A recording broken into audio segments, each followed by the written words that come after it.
The Lord be with you. A reading from the Holy Gospel according to Luke.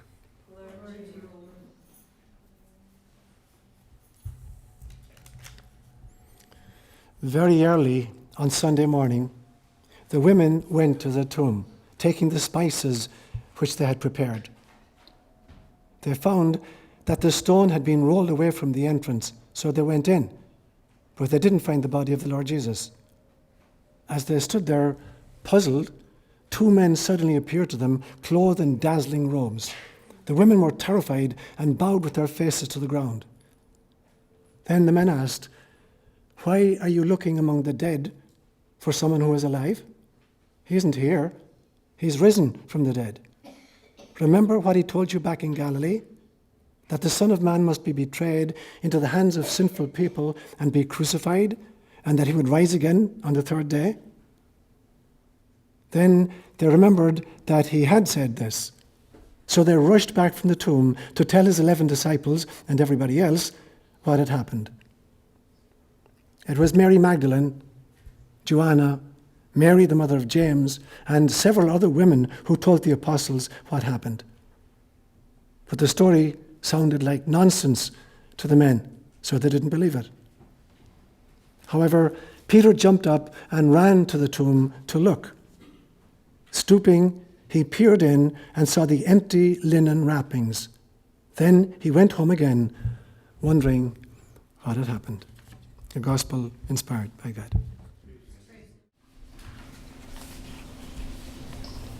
I'm sure you've noticed over the years that Easter moves around quite a bit.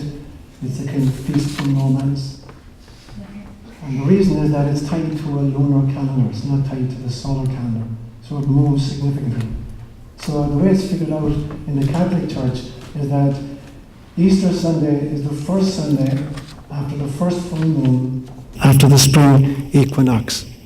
So you look for March 21st, the spring equinox, and then when you get the first full moon after that, and then the Sunday that happens after the first full moon, that's Easter Sunday. And so it varies widely. So for instance, if there's a full moon on the 22nd of March, and if it's a Saturday, and the next day is a Sunday, then Easter is on the 24th of March. Other times, if you get your equinox on the 21st of March, and if there's not a full moon for another 25, 26, 27 days, and then that full moon happens on a Monday, you've got another 6 days to add on to that before you have Easter Sunday, so it can go as far as the 25th of April. So there's a huge, big spread. So part of the nice thing about Easter is you don't have to remember a date. You just have to remember it's Easter. And so Easter for me over the years it's become one of those pegs on which you can hang portraits, culled from the archives of your memories as a child. Some of the great experiences you had in various Easters. So tonight, just for the fun of it, and I'm going to make it really, really light, I'm going to cull 5 or 6 Easter experiences from my own life, beginning in my own childhood. And I'm going to emphasize that a lot of these are hilarious episodes. There's very little solemnity about a lot of them. Because I've discovered that the key to resurrection is laughter. It's the realization that we live in Maya, in the illusion that this is the reality, and it isn't. It's a dream. It's a mission, and it's a dream. I'm not saying it's not real. Dreams are real, but there's a pristine order of reality which is way, way beyond this one. And part of the key to breaking through the illusion that this is all there is to be able to laugh on solemn occasions. So I'm going to cull a few experiences which were supposed to be solemn and wound up being hilarious from my childhood. And the first one that comes to mind is Easter 1952. So I'm not quite 6 years of age at this stage. And those of you who are old enough to remember realize that around then the Catholic Church reinstituted the Paschal Mysteries. They'd fallen into decline for hundreds of years before. So they brought back particularly the Easter Saturday Vigil, the ceremony of light and the candles that we've just celebrated tonight. And so I remember 1952 Easter, and it's my first time attending these services. And it's in a big church in Cork City called St. Mary's Cathedral. And I'm there with my mother, my father, my grandfather, my grandmother, and my great-grandmother, who was still alive at that stage. And the church is absolutely packed, and it's pitch dark, but everybody's going to get a little candle just like we did tonight. And I had a little brother called Seamus. And Seamus was the terror of our family. So he could not be left at home. There was a choice in Irish, we say between Rawa Idrcha or Dawl, a choice between two blind goats. You could leave him at home and wonder what damage he was going to create in your absence, or you could bring him to church and wonder what damage he was going to create in church. So for whatever reason, they opted for the second one. So my mother has him clasped between her arms. She's kneeling on the kneeler. She's a hand on either side. He's 4 years of age, and he's propped up in the middle. And the church is jam-packed. And just before it begins, the ushers bring up this old man, and he's kind of shuffling up the aisle, and he's got this big shock of white hair. Like Einstein to the power of n, this big shock of white hair. And they put him right in front of Seamus, and he's sitting right down in front, and Seamus is kneeling up right behind him. Now, I don't know if you remember, part of that ceremony was the renunciation of Satan. Everybody lit their candles, and the priest would declare from the pulpit, "Do you renounce the devil?" "We do." "And all his works?" "We do." "And all his pomps?" "We do." So that was the highlight of the thing. And everybody has their little candle lit. And this old man is sitting down, and the priest asks, "Do you renounce Satan?" And we all say, "We do." "And all his works?" "We do." And all of a sudden, right in front, the old man says, "Jesus, Mary, and Holy St. Joseph." And he jumps out of the seat, and his head is on fire. Seamus has set fire to his head. He's, "Oh my God, the devil is after me, the devil is after me."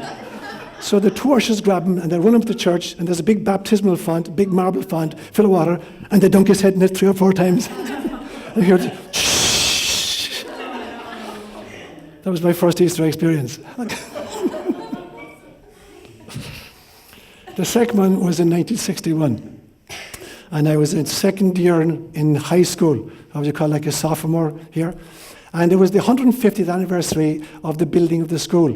It was a school run by the Christian Brothers that had been built in 1811. And they were celebrating the 150th anniversary. And there was a huge big passion play being put on. One of the brothers had written this fantastic script, and it was going to be shown for 5 nights in a row to a packed audience. There would be 200 or 300 people in the audience every night, all the parents, etc. It was a big, big school. And the highlight of the passion play, obviously, was the crucifixion scene. And it was done really, really realistically. There's 3 huge big crosses, and so Jesus is on the center cross, and his feet are about this height off the ground. He's standing on a pad, and there are 2 huge big nails sticking out of the cross that he's grasping. So it looks like they're coming out of his hands, but he's grasping the nails to hold on. And there's a thief at either side of him. And there's a centurion with a spear at the side. And there are fireworks in the back. You'd have some guy in the back room, literally with plates of glass, and he's smashing them with a hammer. And there's somebody burning an old tire back there, and there's acrid smoke is wafting through, and everybody is coughing their lungs out. Really, really realistic. But about 4 nights into it, this centurion is getting bored. His only job was to stand there at the side of the cross for the whole time, and then at the end, jab the spear into Jesus' side. So he did it for the first 3 nights. And then the 4th night, he got bored in it. So there's Jesus hanging off the cross, and the centurion decides to tickle him with the spear. So he starts tickling Jesus, and Jesus starts wriggling and starts to fall off. And the good thief, because he's a good thief, reaches over to help Jesus, and the 2 of them crash up the crosses down onto the ground. And Jesus' cross tips over, and it knocks off the bad thief, and the 3 of them are now on the ground, and the curtain comes down. And there's a shocked silence out in the congregation. And the Christian brother who written it finds the centurion, beats the head off him, gets the 3 guys back up on the cross, because the show must go on. And the curtain goes back up, and there's Jesus up on the cross saying, "Father, forgive them. They know not what they're doing."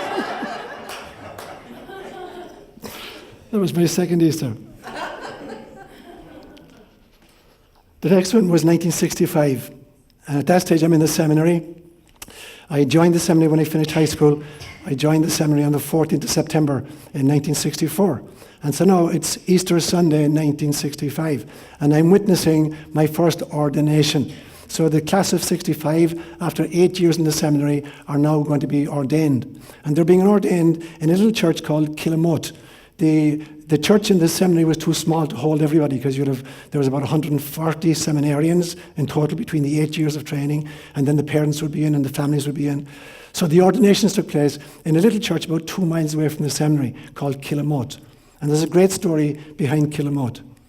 In Gaelic, the word kill, which is spelled in Gaelic as C-I-L-L and written in English as K-I-L with 1 L, can mean a church or a graveyard. So when you hear an Irish name like Killarney or Kilkenny or Killamote, you know that the Kill stands for it's either a church or a graveyard. And the reason for it is this. In the very, very earliest church, which was modelled not on the Roman system, but on a hermit system that came actually from Egypt, desert fathers and desert mothers who came across the Mediterranean looking for very remote spots off the coast of Europe and settled in Ireland, and they would go into the forest and have little hermitages. And they became known. So when people died, they wanted their dead to be buried next to the hermit, next to the holy man or the holy woman. So that's actually how the church system grew up in Ireland. It wasn't a parish system. It was always based around a hermit, a holy man or a holy woman. And so Kill in Irish then means a graveyard, or it means a church. And so in the 1700s, when Catholicism was illegal in Ireland and priests were being killed on sight, it was forbidden to build churches. So there was a community in this area, right next to where the seminary would finally be, who wanted to build a church, and the local landlord, who owned thousands of acres of land around it, wouldn't allow them to build a church. So they approached a very famous Irish politician called Daniel O'Connell, who actually had managed Catholic emancipation in the year 1829. And they asked him, is there any way we can prevail upon this man to allow a space to build a church? And he said, there is. There's an old law in the legislature that if you bury 3 people in close proximity to each other, it's automatically a kill. It's a graveyard, and wherever you have a graveyard, you have permission to build a church. And so the next 3 people that died in the village, they surreptitiously buried them in the same area. And then they went and told the landlord, we want to build a church. He said, you have no permission to build a church. He said, well, there are 3 people buried in this plot, and according to the law, we have the right to build a church. And so it was built. And that was the building in which we were ordained. And so I'm watching my first ordination on Easter Sunday in 1965 and thinking 7 years ahead, God willing, that'll be me. So that's my third great Easter experience. The fourth one happens then in 1973. So at this stage, I've been ordained a year. I'm working in Kenya. I've been assigned to a parish, a huge, big, sprawling parish called Eldama Ravine. Not because people got promoted in Kenya very quickly, because not so much for our ability, but because there were very few priests. So I got to be father in charge of Eldama Ravine Parish, or the pastor of Eldama Ravine Parish, within 9 months of landing in the country. And it's a big, big, sprawling parish that literally straddled the equator with about 40 outstations. And I remember one outstation particularly has the most beautiful church I've ever seen anywhere. And there was a lazy river that kind of meandered through this part of the country, and it did almost a loop, like what's called an oxbow. The river would flow and then kind of backtrack and go around in almost a circle and then flow like this. And right in the middle, this little isthmus, which was about maybe 150 yards across, was this gigantic tree. And that was the church. And the seating was arranged around this tree. So I go there for Easter Saturday, Holy Saturday Mass, 1973, and they have a little altar set up with 2 hurricane lamps on the altar.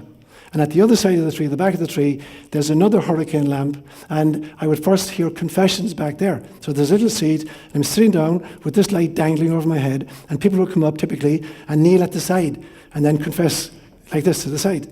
But in this particular case, this person shuffles up, comes right up in front of me, kneels down, and puts his 2 elbows right on my knees like this, and his hands on his face. And the light is shining on his face. I look at his face. He has no nose, he has no ears, and he's got stumps of fingers. And I realized I was looking at my first leper. So that was Easter 1973 in Eldama Ravine. Go forward a few years, 1978, I'm in a different mission in a place called Kipchimchim. And Kipchimchim also was a big mission. There was a church there, there was a mission there, there was a convent of African sisters called the Asumbi Sisters, and they ran a little maternity hospital. We had a grade school there, and we had a high school there, and we had a hostel for physically disabled children, mainly children who suffered from polio, who lived on the compound during the school year. And every year we put on a passion play here as well, and be real life-size. And we'd never start before midnight, and it would go on for 5 hours, I joke you not. We'd finish Mass about 5 a.m. On Easter Sunday morning. I remember this particular year, and they had these 3 big crosses, and I don't know who had scripted the dialogue, but it was brilliantly done. But there was a young guy, he was maybe 17 or 18, called Stephen Koske. And Stephen was playing the part of Jesus in this drama. And at one stage, the crucifixion is taking place, and he's being nailed to the cross, and he's just there with his underwear on him. And he dies on the cross, he's taken down, and they had created a little casket. And they stuffed Stephen into the casket, and they put the lid down.